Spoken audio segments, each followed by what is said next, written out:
The oceans cover more than 2/3 of the Earth's surface, yet much about them remains a mystery. Just below the surface hides a strange and magical world. Colorful, wonderful creatures waiting to be discovered.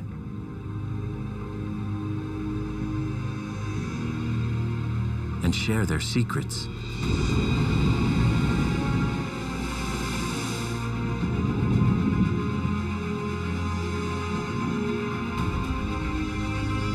This is Earth's last great frontier, and one of the most challenging places to explore.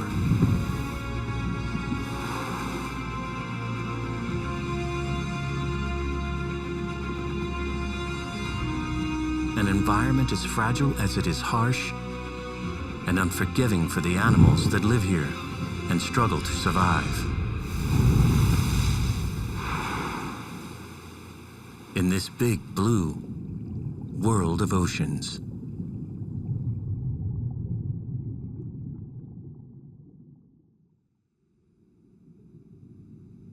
For thousands of years, the mysteries of the ocean and its hidden creatures have inspired countless myths and legends. The fairy tales and folklore that evolved over human history have shaped humanity's greatest fears, religion, and popular cultures, even entire civilizations. On the Yucatan Peninsula of Mexico, thousands of sinkholes called cenotes dot the landscape. Millions of years ago, the oceans were much higher than they are today. As coral reefs flourished, tiny coral polyps left behind layer upon layer of hard, white skeletons. Over time, the oceans receded and the skeletons were compacted into limestone, famous for the breathtaking caves that form as it dissolves in water.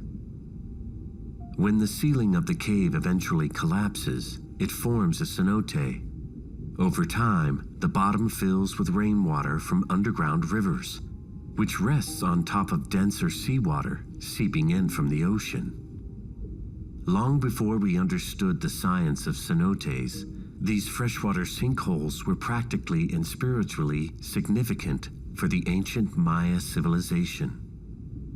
In a region without many rivers and lakes, cenotes were a reliable source of fresh water year-round, helping this civilization to grow and thrive for over 3,000 years. Cenotes were also believed to be the threshold between this world and the underworld, where mortals could contact the gods. In these sacred sites, the Maya left offerings for the rain god in the form of pottery, jewelry, and even human sacrifices. Today, cenotes are home to a variety of marine and freshwater animals. Fish like mojaras and Mexican mollies swim with small eels, and freshwater turtles through an extensive network of caves and passageways. Cenotes have even led to important scientific discoveries. 66 million years ago, a giant meteor collided with Earth, causing a mass extinction that killed off the dinosaurs.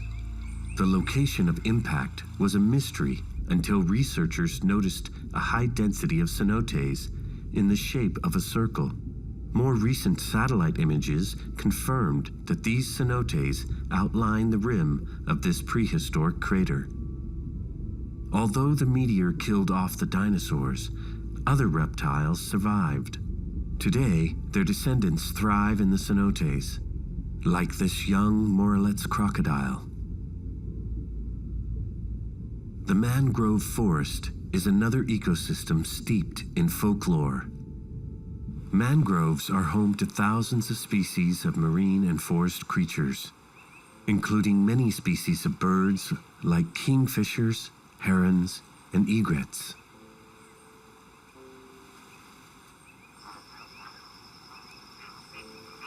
In the Caribbean, flamingos get their color from feeding on algae and shrimp living among the mangrove's roots. Brazil has one of the largest coastlines sheltered by mangroves in the world. Here, locals believe that spirits living in the mangroves will inflict suffering on anyone who disturbs the environment. In the Sundarbans of Southeast Asia, a goddess protects the largest mangrove forest on Earth.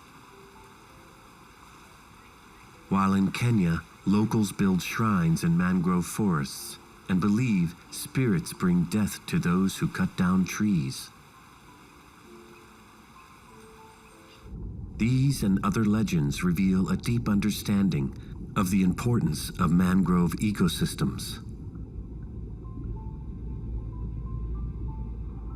Mangroves protect coastal areas from erosion, storm surges, and tsunamis. They filter out pollutants and trap sediments from runoff, while their intricate root system provides ideal nursery grounds for juvenile fish.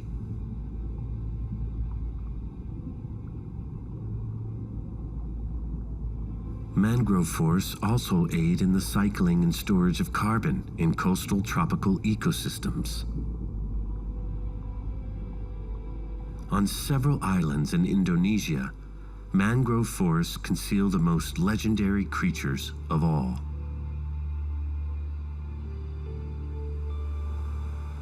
Dragons.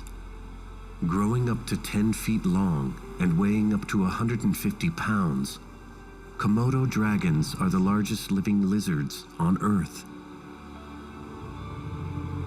As the top predators on these islands, they eat everything from deer and pigs to carrion and even large water buffalo. Komodo dragons hunt by ambushing their prey as it passes by. Using their powerful limbs, sharp claws, and serrated teeth to create huge, gaping wounds. The dragon's venom glands are packed with toxins and anticoagulants, which increase blood loss and quicken death. Komodo dragons routinely gorge themselves, eating up to 80% of their body weight at one time.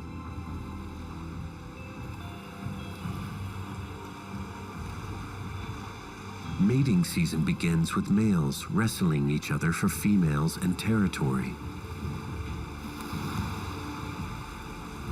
Females aggressively fight back during courtship, so males have to restrain them while mating to prevent injuring themselves. Sometimes, Komodo dragons form monogamous pair bonds, a very uncommon behavior for lizards. In addition to sexual reproduction, females are able to reproduce by themselves, a process called parthenogenesis, although they are only able to produce male offspring in this manner. This ability likely evolved to enable a lone female to colonize a new area, first by producing male offspring on her own, and then by mating with them to produce both male and female offspring. When they are young, Komodo dragons live in the trees to stay away from predators and cannibalistic adults. As much as 10% of an adult dragon's diet consists of juvenile dragons. They take around 9 years to reach maturity and can live for up to 30 years.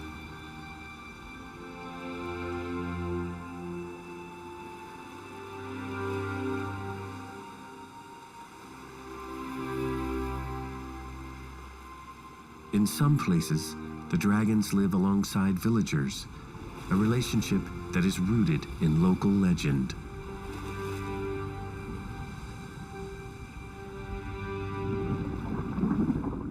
As the story goes, a princess on Komodo Island once gave birth to twins, a human boy and a dragon girl.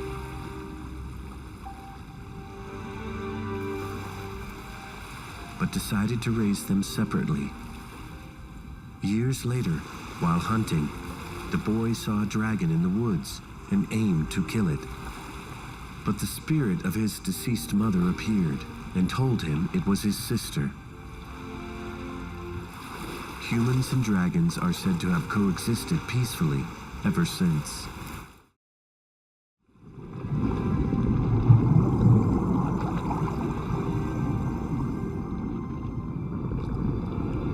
the most ubiquitous creature in human mythology is the whale.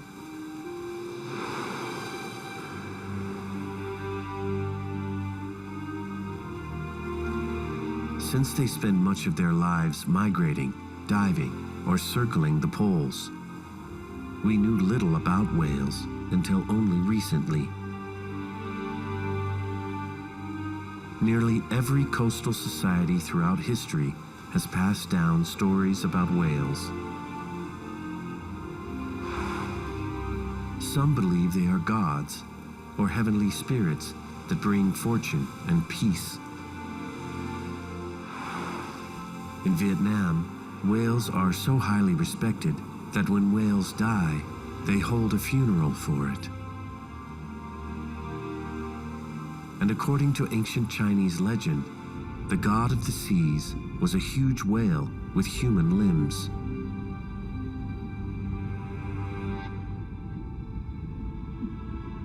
But not all cultures think so highly of whales. Many others portray them as demons that destroy ships and swallow humans whole. The fin whale is the second largest animal on Earth. They weigh up to 160,000 pounds and can measure up to 90 feet long. According to a well-known tale from Icelandic lore, there was once a man who threw a stone at a fin whale. It hit the blowhole, causing the whale to burst, and the man was forbidden from going to sea for this act. Before his sentence was up, he returned to the sea and was killed by a whale.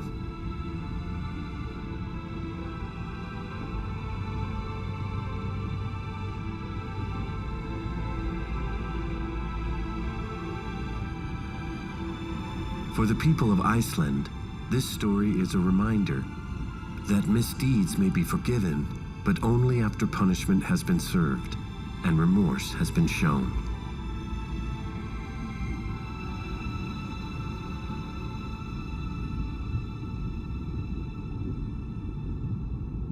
Sharks are another storied species with a divergent reputation. None more so than the great white shark. No other animal triggers such terror and amazement as the shark. Long before scientists could study them, mythology was used to help early societies understand these complicated creatures. Most myths originated in coastal and island communities, where their dependence on the sea put them in close proximity to sharks. In the Marshall Islands, each tribe had its own sacred shark.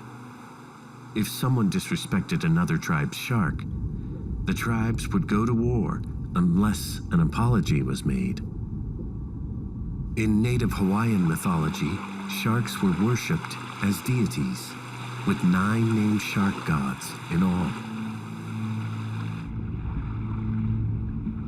The people of Papua New Guinea thought that sharks were the reincarnation of departed ancestors, while the Solomon Islanders believed that sharks protected fishermen and swimmers. If the sharks needed to be appeased for some reason, they would do so with human sacrifices, tossing people, both dead and alive, into shark-infested waters.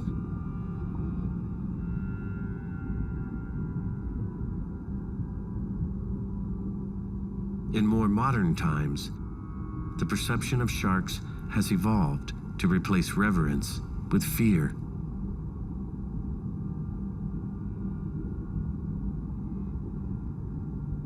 It became popular to cast sharks as the villain in many works of fiction, especially the great white shark. Females are larger and can reach 20 feet in length, weigh over 4,000 pounds, and live to be over 70 years old.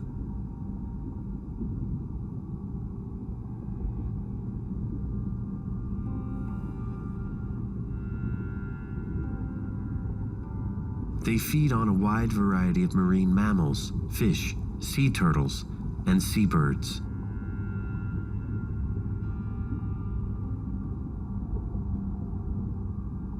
Their favorite prey are animals with high levels of energy-rich fat.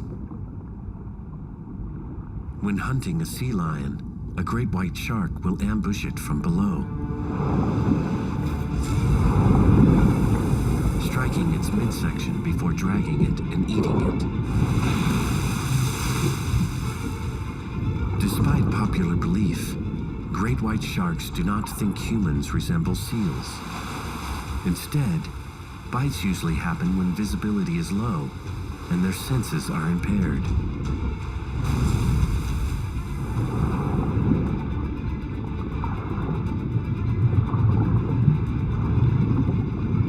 Sharks will test bite things before deciding to eat them or not. And since they typically prefer fat and protein-rich seals, humans may be too bony for their tastes, so they rarely go back for seconds. But an alternative theory has been proposed as to why this may be. It could be that humans are able to escape or get rescued shortly after the initial bite. And while fatalities have resulted from great white bites, sharks do not appear to intentionally target humans as prey.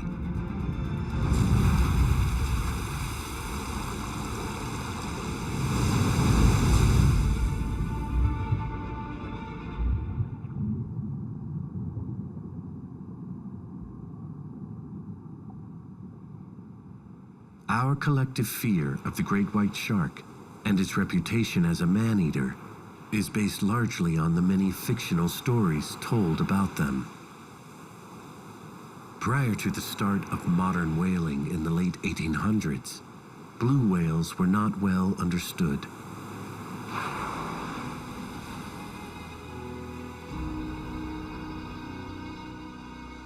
Along with other large whales, they were considered to be sea monsters.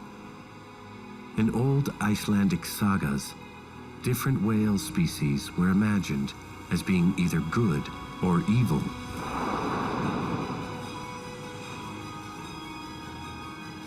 While evil whales would swallow entire boats full of fishermen, the blue whale was the protector of the fishing boats. It would circle a boat 3 times to warn the crew of danger before scaring away the evil whales.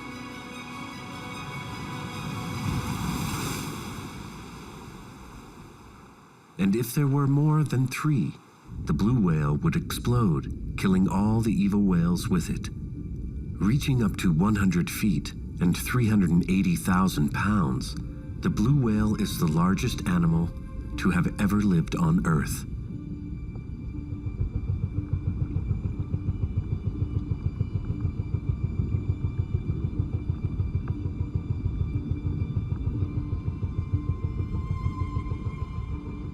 Its tongue alone weighs 6,000 pounds, and its mouth can hold up to 200,000 pounds of food and water. At birth, newborn calves weigh nearly 6,000 pounds. They drink 100 gallons of milk each day for 7 months, gaining as much as 200 pounds a day. An adult blue whale's heart weighs 400 pounds and can beat as few as 2 beats per minute when diving. This helps to conserve oxygen so they can stay underwater for longer periods. Like other baleen whales, the blue whale's diet comprises of tiny crustaceans called krill. To meet their daily energy requirements, they consume up to 8,000 pounds of krill per day. Blue whales gorge themselves in Antarctic waters before heading north to warmer waters near the equator to breed. The massive size of baleen whales evolved only 4.5 million years ago, when a change in Earth's climate caused krill and zooplankton populations to explode. Baleen whales were able to eat more than ever before, but they also had to work harder for it. Because these explosions of food happened seasonally, the whales had to migrate thousands of miles between food sources. Bigger baleen whales were better able to survive the long migrations, while smaller whales died out. These blue whales, and many other magnificent sea creatures, have come to mean different things to different people. For some, blue whales are a symbol of the ocean itself. Powerful and peaceful. Beautiful and mysterious. Many cultures throughout the world share a deep sense of stewardship and a profound spiritual connection to the sea and its animals. The myths and legends they have passed down reflect a complex and sometimes contradictory relationship with the sea. Yet the simple truth is that life itself arose from the ocean. And though often overlooked, every living thing today depends on the ocean to sustain life on Earth.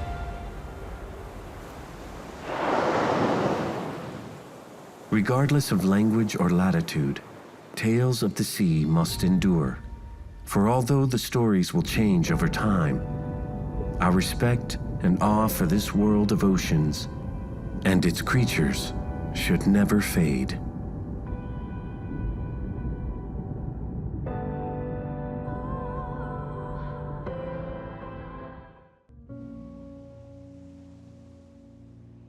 The oceans cover more than 2/3 of the Earth's surface, yet much about them remains a mystery.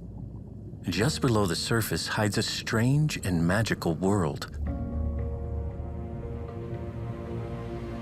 Colorful, wonderful creatures waiting to be discovered.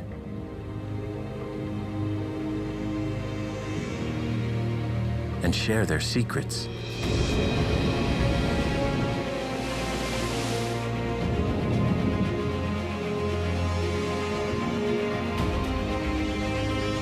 This is Earth's last great frontier, and one of the most challenging places to explore.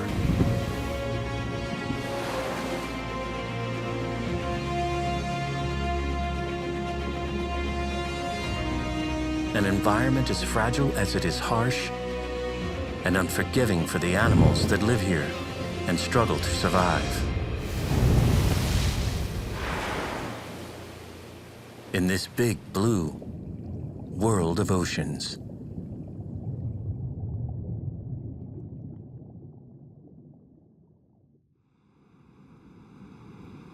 All creatures, great and small, are driven by a single goal: to pass on their genes and give their young the best chance for success. Sea turtles spend most of their lives on their own. Their battle for survival begins the moment they hatch and dig themselves out of the sand.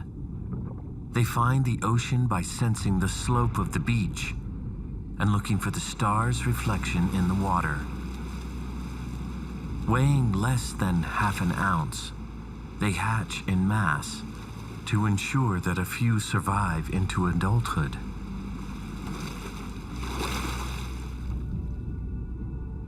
This Olive Ridley sea turtle is one of the lucky ones. She was taught nothing by her parents, yet somehow she knows exactly what to do and where to go. She navigates by picking up the invisible lines of the Earth's magnetic field. Swimming in the open ocean, she is alone in the world, but not for long. Olive Ridleys have a unique ritual. Once a year, they migrate thousands of miles to come together for the arribada, a synchronized nesting event. After mating with the males offshore, thousands of female sea turtles return to the beaches where they hatched to make nests of their own.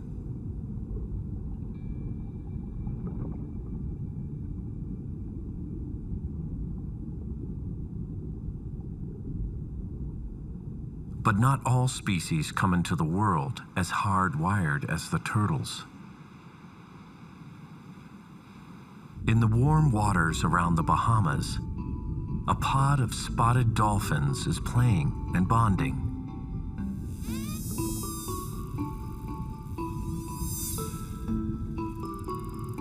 Calves don't have spots like their parents, so it's easy to mistake them for small bottlenose dolphins. Their spotted patterns begin to develop after their first birthday.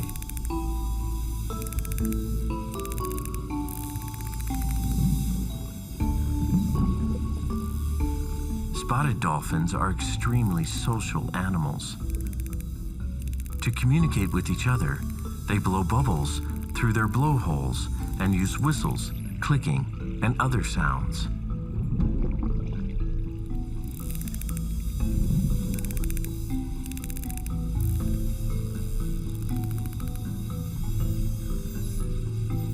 Dolphin calves are born with very few survival skills, so they rely on their mothers to teach them almost everything.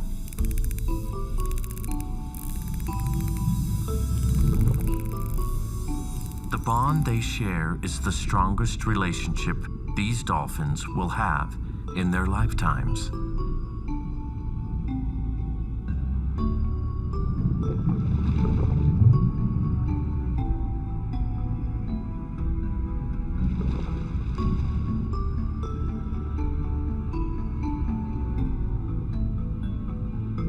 Pregnant females begin teaching their calves even before they're born. In the weeks before and after they give birth, they repeat their own signature sounds over and over. This teaches the newborn calf how to recognize its mother's voice, so it can bond and imprint to her. The pod is highly protective over pregnant females, and during this time, they help by quieting down. Once a calf is born, the real education begins. Moms teach their calves how to breathe, swim, and of course, have fun.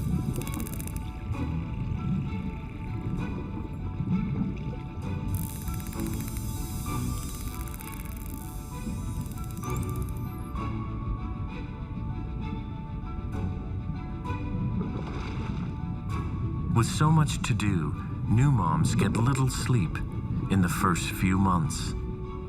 They nurse their young 3 times longer than any other large whale.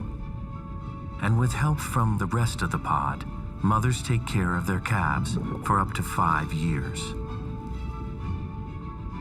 With so much maternal care and support from the group, spotted calves are given everything they need to succeed in life.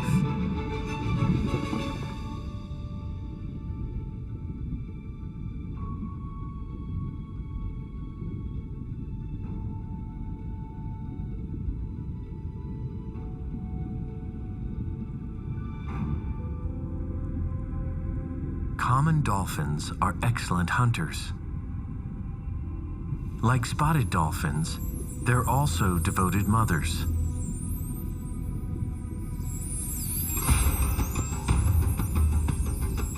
They show their calves how to work together with the pod to herd fish into tight balls.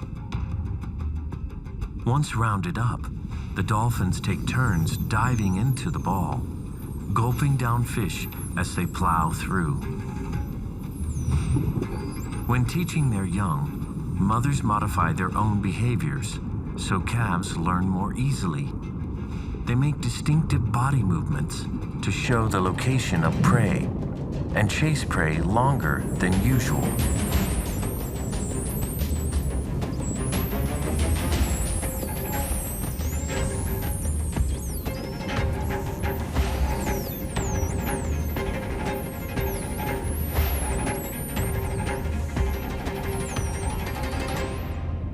As a result, calves learn these important skills much faster, more efficiently, and earlier in life than they would without their mother's help.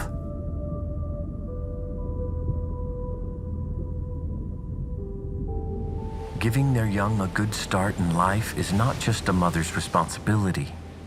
For South American sea lions, fathers also play an important role, but in a very different way. Male sea lions, called bulls, actively patrol their territories.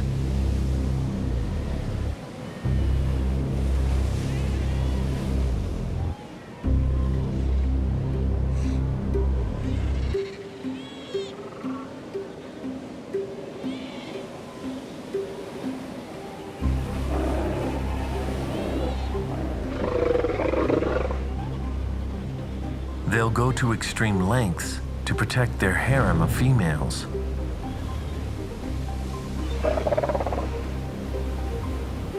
Waging violent battles against any who dare to trespass.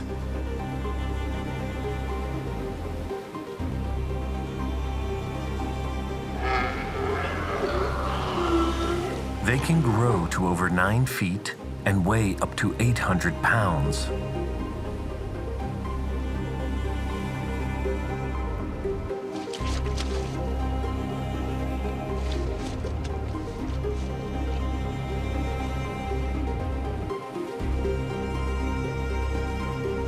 Pushed to the edge of the colony, this intruder takes a submissive stance.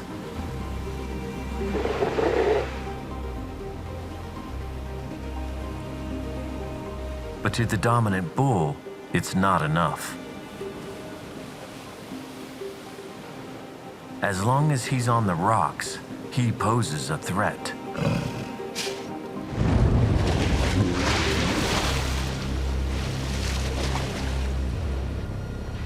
Males have huge heads with well-developed manes and are 3 times the size of females.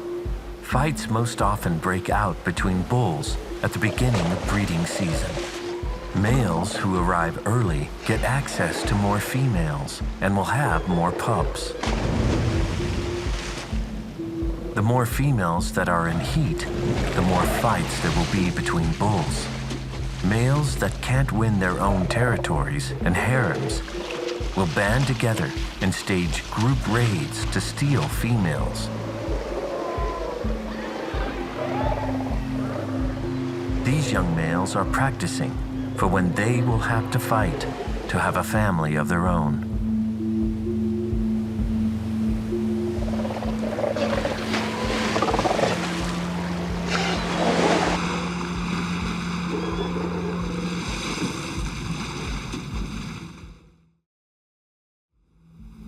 Having successfully defended his harem, this big bull returns to his territory to mate with one of his females.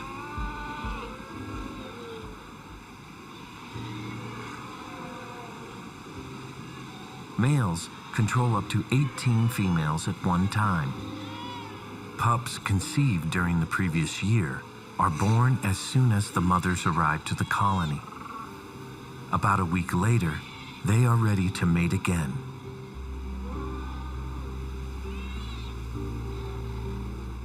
During mating, both sea lions will vocalize and playfully bite each other.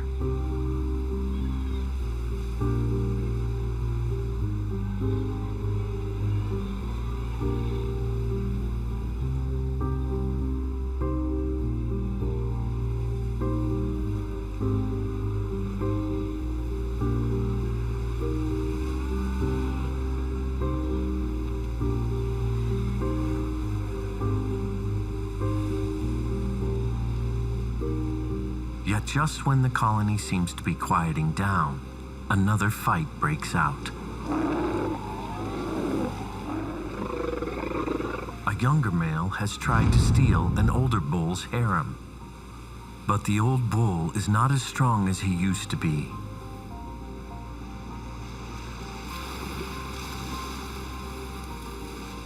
With a bloodied mane and a bruised ego, he concedes defeat and retreats. Breeding season is a stressful time for everyone, especially the bulls. Whether they're defending a harem or stealing one, eventually, older bulls can't compete, and they simply fade away.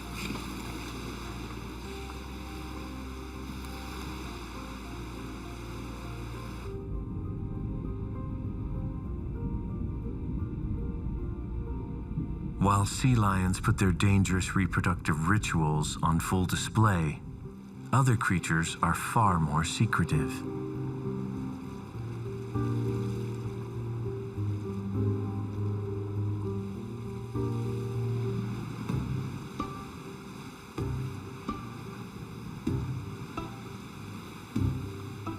Having spent the winter out at sea and all alone, these Atlantic puffins are returning to the coast to breed.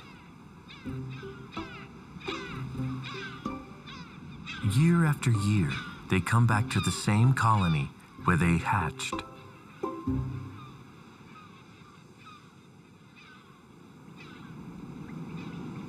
It's important to arrive early. Puffins are monogamous, but they're more loyal to prime real estate than to each other.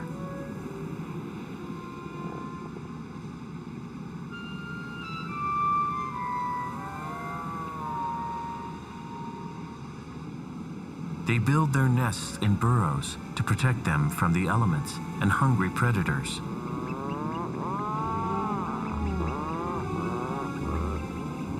While the male guards the burrow, the females do most of the feeding.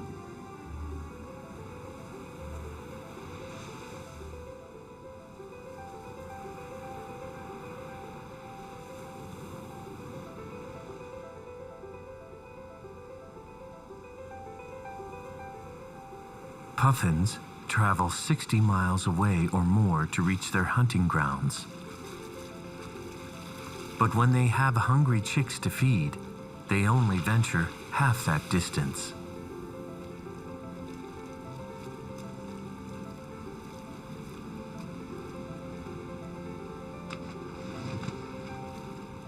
Using their wings as paddles and their feet as rudders, puffins dive down for up to a minute to catch small fish.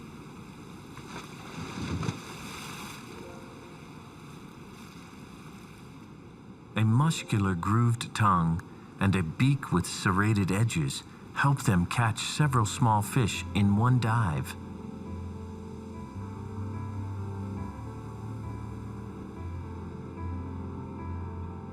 Parents bring fish to their chicks in groups, so other birds are less likely to steal their fish.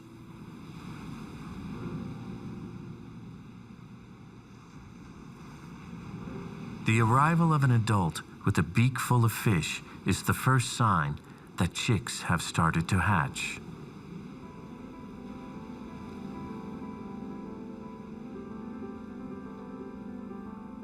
Parents work tirelessly to protect and feed their chicks for 6 weeks until they fledge. Then, under the cover of night, they watch their young paddle out to sea, where they will remain for several years. These dedicated pairs have done everything they can for their chicks.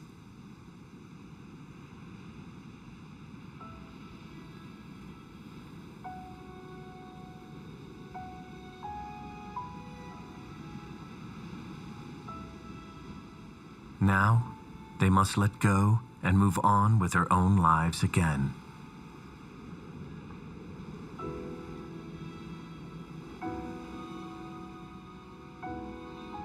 Nesting on the same island as puffins, these common terns have only just arrived.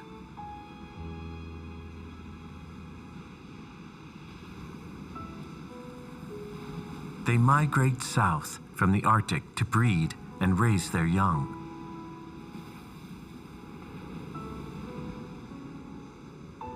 The males reach the colony first to choose their nesting territories, with their mates arriving shortly after. But if a female is more than 5 days late, the male will find another mate. After an elaborate aerial courtship, the female accepts her mate and allows him to breed with her.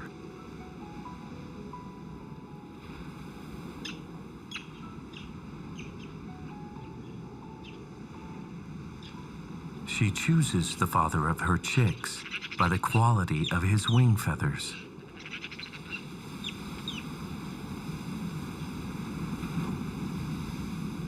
After mating, the female lays 1 to 3 eggs. Since their nests are out in the open, their eggs are speckled, camouflaged to look like pebbles.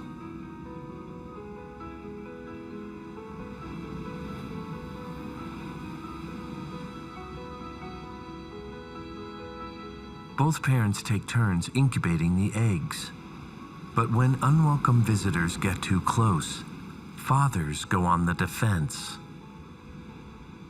Males aggressively protect their nests until all their chicks have fledged. And the colony works together to drive off would-be predators. Common terns tend to nest with other coastal species, like Arctic terns. These birds make the longest migration known in the animal kingdom. After spending the southern summer on the Antarctic coast, they migrate some 25,000 miles north to reach their breeding grounds. They experience 2 summers each year and more daylight than any other creature on Earth. But for these world travelers, the long voyage to start a family is well worth the effort. Parents returning to the nest with fish lure their chicks out of hiding with a special call, almost like a dinner bell.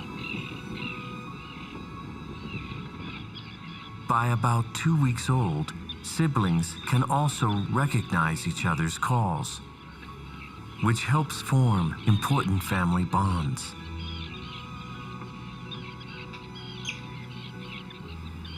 Both parents work around the clock to feed and protect their chicks for about a month. After chicks fledge from the nest, the whole family takes to the sky. The parents help their young make the long journey back to Antarctica.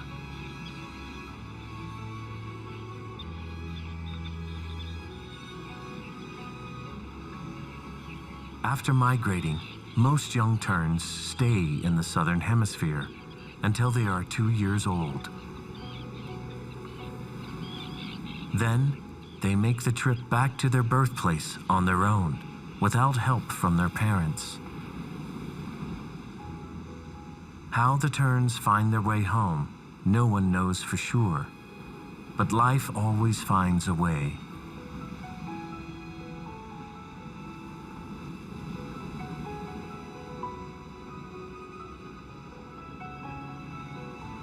They are driven, like other species, to find a mate, start a family, and give their young everything they can. For in this world of oceans, although each creature eventually will die, their legacy lives on in future generations.